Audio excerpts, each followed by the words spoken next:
Hello students, I'm Dr. Himanshu Kanpal, Assistant Professor English, Government MS College for Women, Bikaner. Today I'm going to discuss literary term heroic couplet. What is a heroic couplet? A stanza consisting of two rhyming lines in iambic pentameter, especially one forming a rhetorical unit and written in an elevated style. Rhetorical means speech or writing that which is intended to influence people. Elevated means formal and dignified. So, a heroic couplet is a group of two lines rhyming at the end, both the lines being iambic pentameters. For example, know then thyself, presume not God to scan, the proper study of mankind is man. Both the lines together constitute a heroic couplet, as either of them is an iambic pentameter and they rhyme at the end. A heroic couplet is a pair of rhyming lines that is present in a heroic poem or that relays themes of heroism within a larger poem. Heroic couplets generally consist of two lines written in iambic pentameter. What is iambic pentameter? A pentameter is a line consisting of 5 feet. Pentameter, a line consisting of 5 feet. And if every one of these 5 feet is an iamb or iambic foot, the line is an iambic pentameter. An iambic foot consists of 2 syllables. Iambic means foot consists of 2 syllables, the first of which is unstressed and the second stress. Hence the term iambic pentameter. Heroic couplets generally consist of 2 lines written in iambic pentameter, though some poets choose to vary the meter, perhaps using blank verse or incorporating enjambment between the first line and the second line. In general, heroic couplets follow a simple AA end rhyme scheme and it is written in iambic pentameter. Iambic means pattern of unstressed followed by stressed one. Pentameter means 5 feet containing 10 syllables. The origin of the form in English poetry is unknown.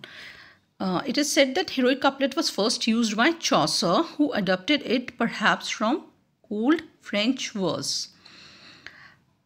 Geoffrey Chaucer in the Legend of Good Women and the Canterbury Tales in the 14th century was the first to make extensive use of it. Some of Chaucer's Canterbury Tales as also the prologue are in couplets. By the end of the 16th century, Edmund Spenser, Christopher Marlowe and William Shakespeare made various uses of the heroic couplet. Spenser has written Mother Hubbard's Tale is a satiric narrative in heroic couplets. Michael Drayton's work, England's Heroical Epistles, we find the use of the couplet. And the lines of every sonnet by Shakespeare constitute a heroic couplet. So, the heroic couplet became the principal meter used in drama about the mid-17th century and the form was perfected by John Dryden and Alexander Pope in the late 17th and early 18th centuries. So, a heroic couplet is a specific type of couplet that discusses heroic themes. Always remember that heroic in the word heroic in heroic couplet means that discusses heroic themes and that usually uses iambic pentameter. What is the difference between a heroic couplet and an ordinary couplet? On the other hand, is simply 2 successive lines of poetry, often 2 lines that rhyme and that employ the same meter. The rhyming couplet is one of the simplest examples of poetic form, a pair of lines with end rhymes. It is a pair of lines with end rhymes. Rhyming couplets can be found everywhere, from the lyrical English poetry of Shakespeare to simple school nursery rhymes, though they employ the same meter. Okay, is the Pair of lines with end rhymes written in iambic pentameter. A heroic couplet is a form of couplet often found within epic or narrative poetry. What is an epic poetry? This is the actual difference between the ordinary couplets and the heroic couplet. They are found within epic or narrative poetry. Epic poetry is a form which focuses on long narratives that used to tell stories of exceptional people, heroic people, both real and fictional. Narrative poetry is again longer form of poetry that tells an entire story, which is beginning, middle and end. It contains the elements such as story, which include character, plot, conflict and resolution. So, a couplet refers to two lines of equal length that rhyme and that together form a complete thought. A heroic couplet is a couplet written in iambic pentameter so that in each line an unstressed syllable is followed by a stressed syllable for a total of 10 syllables per line, hence the term pentameter. The final two lines of Shakespeare's sonnets are heroic couplets that often summarize the poem as a whole. Shakespeare also uses heroic couplets at the end of scenes such as when Juliet says goodbye to Romeo at the end of Act 2, Scene 2, good night, parting is such sweet sorrow that I shall say good night till it be morrow. As a writer, John Dryden, who belongs to Restoration Age, was known for multiple stylistic feats such as perfecting the heroic couplet as a poet. Dryden used it with great power in both plays and poems, such as in his famous and immortal work, that is Absalom and Achitophel. He was the supreme master of the closed couplet and used the heroic couplet with great metrical skill, variation of speed, delicacy of touch, and made his couplets quite memorable. We can say that Dryden adopted the heroic couplet, but he improved upon his predecessor's verse. While he retained all the couplet's steadiness and force, he gave it an additional vigor. We can say he gave it an additional vigor, elegance and noble rhythm and beauty. We can take an example from Dryden's poem, One Happy Movement. Dryden has the ability to create 2-metered lines that can stand alone, since every couplet illustrates a complete thought. This is the speciality of John Dryden, that his every couplet illustrates a complete thought. One tender sigh of hers to see me languish will more than pay the price of my past anguish.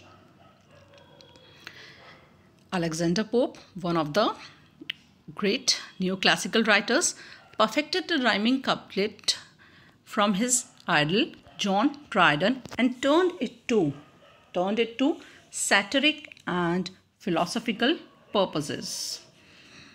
He used it in all his significant poems such as The Rape of the Lock, The Dunciad, Essay on Men, and on Essay on Criticism. The heroic couplet has its own parody, the mock heroic, most commonly associated with Pope. As I've already told you that he perfected the rhymed couplet and he used that couplet for satirical and philosophical purposes. So he used it in the poem Rape of the Lock, which is a mock heroic poem. The heroic couplet has its own parody, the mock heroic, most commonly associated with Pope. Pope's best known poems, The Rape of the Lock is a mock heroic poem. Pope mocks the heroic poem in two ways: by elevating a trivial moment into a kind of grand tale, Actually, I have told you that what is a heroic poem, which is written in a elevated and dignified style, and it is written about the exceptional feats of a hero. But here, what Pope has chosen, he has chosen a trivial moment, and he has elevated that trivial moment into a kind of a grand tale. What was the moment? It was what was the story of Rape of the Lock. In it, a certain Lord Peter cut off a lock of hair from the head of Miss Arabella Fermor. And instead of great passions and great fights between heroes in which immortals take parts, we have the theme in the Rape of the Lock as a petty amorous quarrel between the ladies and gents of the 18th century. Okay. The poem combines with its humorous, epic treatment of the trivial theme, a delicate fancy, and a good deal of satire on the weaknesses of the fair sex and on society manners in general. This is how Alexander Pope used the couplet in his mock heroic poem. Pope is also famous for another thing, that he has made certain variations, he has certain changes. Pope is also famous for writing Alexandrines. What is an Alexandrine? A rhyming couplet in which the first line is in iambic pentameter. Remember that first line is an iambic pentameter, and the second line is an Alexandrine. That is, second line is an iambic hexameter. Hexameter means a line of 12 syllables. So what is an Alexandrine? Alexandrine is a single line of poetry which counts a total of 12 syllables. 6 feet, 12 syllables. From the age of John Dryden through that of Samuel Johnson, the heroic couplet was the predominant English measure for all the poetic kinds in the neoclassic period.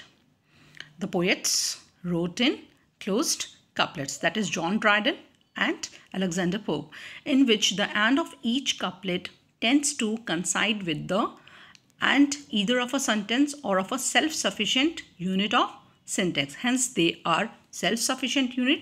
They contain a complete thought. Hence, they are called as closed couplet. Remember that they often used an end stopped first line. How? That is, made the end of the line coincide with a pause in the syntax. And stopped first line, there is a pause in the syntax, and also broke many single lines into subunits by balancing the line around a strong caesure or medial pause in the syntax. Caesure. What is caesure? That is a break between words within a metrical foot. In simple words, we can say it is a pause near the middle of line. So, each of the two lines of heroic couplet, there are generally two pauses or stops, one at the end, that is end stop, and other somewhere in the middle, that is called as caesure. Usually after the fourth or sixth syllable, it is very often indicated by a punctuation mark such as comma or semicolon. The sustained employment of the closed heroic couplet meant that two lines had to serve something of the function of a stanza. These closed neoclassic couplets contrasted with the open pentameter couplets from John Keats' Endymion. In the latter, the pattern of stresses, we are talking about Keats' Endymion, he made certain variations in it. In the latter, the pattern of stresses varies often from the iambic norm. The syntax is unsymmetrical. If we compare the open pentameter couplets to the closed neoclassic couplets, it often varies often from the iambic norm. The syntax is unsymmetrical and the couplets run on freely. The sense may be allowed to flow from one couplet to the next. And this overflowing of the sense from one couplet to the next is called enjambment.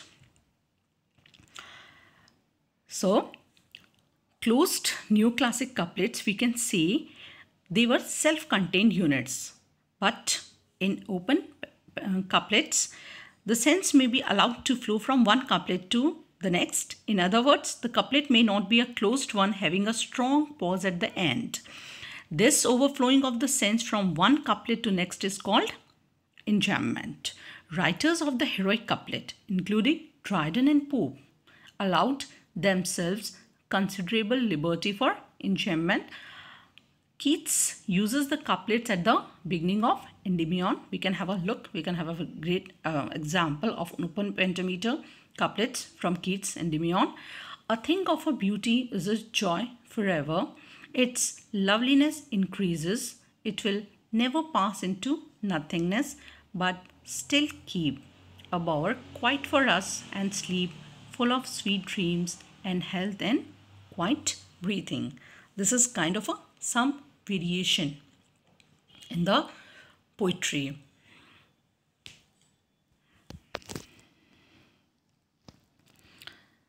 So, in both its original and parodic forms, the heroic couplet is an important part of Western poetry's evolution. With its driving rhythm, tight rhyme, and syntactical independence, it mirrors the subject matter it portrays: tales of adventure, war, magic, true love, and even a stolen lock of hair, as in the Rape of the Lock. Because of its structure and its history and tradition, the heroic couplet is usually quite recognizable, allowing us to bring additional context to the poems we read. So here we are going to sum up. Heroic couplets make a self-contained unit. They are written in iambic pentameter lines. The rhyme is limited to the ending syllables, but there are some variation in it. The heroic couplet may not always form a self-contained unit, as we have seen in the Keats Endymion. Sometimes the two lines of a heroic couplet may not be the exact pentameters, as we have seen in the Alexandrines, Pope's example of an Alexandrine. Sometimes the caesura may not come at all, which marks for the speed. One more thing is there here, that sometimes the rhyming may not be limited to the ending syllables. It may be extended to two ending syllables of each line. Two ending syllables such as rhyme is called as double rhyme or feminine rhyme. And sometimes the heroic couplet may give place to a triplet also. So we are going to end it here. With Dryden and Pope, we come to the real masters of the heroic couplet. They made the couplet regular and correct at the same time, very flexible and polished medium of poetic expression. But the vogue of couplet declined after Dr. Johnson. After him, as a romanticism spread in the air and poets started gradually turning away from the conventions of the neoclassical school of Dryden and Pope. However, off and on, there did come poems in heroic couplet. By its very nature, the heroic couplets makes the fittest medium for the certain kinds of poetry. Its rapidity, balance, and epigrammatic flavor render it suitable particularly for satiric and narrative poetry. This is all about heroic couplet. I hope you liked the video. Share, like, and subscribe. Thank you.